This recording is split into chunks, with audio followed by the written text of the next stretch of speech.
الحمد للہ رب العالمین والعاقبۃ للمتقین والصلاة والسلام علی اشرف الانبیاء والمرسلین۔ ہمارے سبق کا آغاز ہوتا ہے کتاب الزکوٰۃ کی اس حدیث سے جس میں یہ مسئلہ بیان کیا جائے گا کہ جو غنی آدمی ہو، مالدار آدمی ہو، تو اس کے لیے زکوٰۃ لینا کب حلال ہوتا ہے۔ غنی آدمی، مالدار آدمی کیا زکوٰۃ لے سکتا ہے؟ اگر لے سکتا ہے تو کب لے سکتا ہے؟ اس کی صورتیں کیا ہیں؟ تو یہ اس حدیث میں مسئلہ بیان کیا جائے گا۔ تو حدیث ہے ان ابی سعید الخدری رضی اللہ عنہ قال، اس کو ڈاکٹر نصیر کے لیے ساتھ بتا آیا ہوگا۔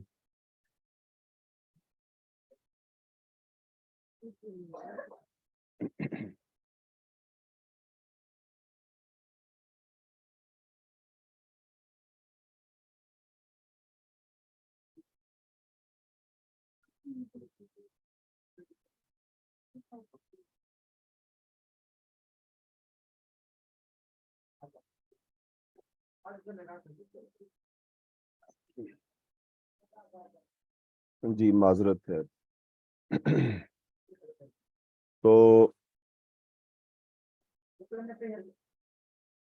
حدیث ہے وَأَنْ أَبِي سَعِيدٍ الْخُدْرِيِّ قَالَ قَالَ رسول اللہ صلی اللہ علیہ وسلم لا تحل الصدقة لغني إلا لخمسة لعامل عليها أو رجل اشتراها بماله أو عازم أو غاز في سبيل الله أو مسكين تصدق عليه منها فأهدى منها لغني، رواه أحمد وأبو داود وابن ماجہ وصححه الحاکم وأعل بالإرسال۔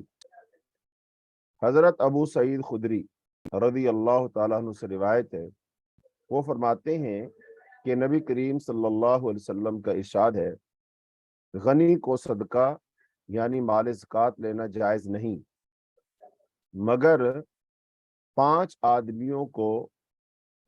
غنی آدمیوں کو صدقہ لینا جائز ہے، صدقہ کا مال لینا جائز ہے۔ نمبر ایک وہ آدمی جو صدقہ کی وصولی پر معمول ہو، جس کو عامل کہتے ہیں۔ نمبر دو وہ شخص جس نے مال صدقہ کو اپنے مال سے خریدا ہو۔ اور نمبر تین یا وہ غارم ہو، اس کو کوئی چٹی پڑ گئی ہو، جیسا کہ والغارمین، وہ سورہ توبہ کی آیت نمبر 60 میں ذکر ہوا تھا۔ یا مجاہد فی سبیل اللہ، یا مسکین کو جس پر زکوٰۃ سے صدقہ کیا گیا اور اس نے اس میں سے غنی کو بھی کچھ ہدیہ میں دے دیا ہو۔ اس حدیث کو امام احمد، امام ابو داود، امام ابن ماجہ نے روایت کیا ہے اور امام حاکم نے اس حدیث کو صحیح کہا ہے، جبکہ اس حدیث میں مرسل ہونے کی علت بیان کی گئی ہے۔ تو اس حدیث سے یہ بات معلوم ہوتی ہے کہ غنی آدمی اگر اس کو بھی کوئی ایسی صورتحال پیش آ جائے جس میں اس کو مال زکوٰۃ دی جا سکتی ہے، تو اس کی کیا کیا صورتیں ہو سکتی ہیں۔ تو سب سے پہلے تو اب یہ بات سمجھنی چاہیے کہ بھی غنی ہے کون، غنی کس کو کہتے ہیں۔ تو غنی کی تعریف مختلف لوگوں نے اپنے اپنے لحاظ سے کی ہے، لیکن جو سب سے صحیح ہے، جس کو شارحین نے خاص طور پر عرب کے شیخ محمد بن صالح العثیمین نے جو سب سے اقرب کہا ہے، سب سے صحیح کہا ہے، وہ یہ ہے کہ جس کے پاس اپنے اور اپنے کنبہ کے لیے سال بھر کی کفایت کی روزی ہو تو وہ غنی ہے۔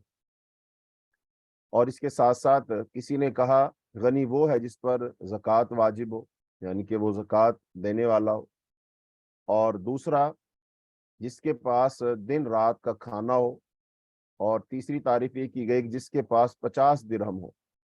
تو یہ 4 تعریفیں کی گئی ہیں، لیکن ان میں سے جس کو صحیح کہا گیا ہے وہ پہلے والی۔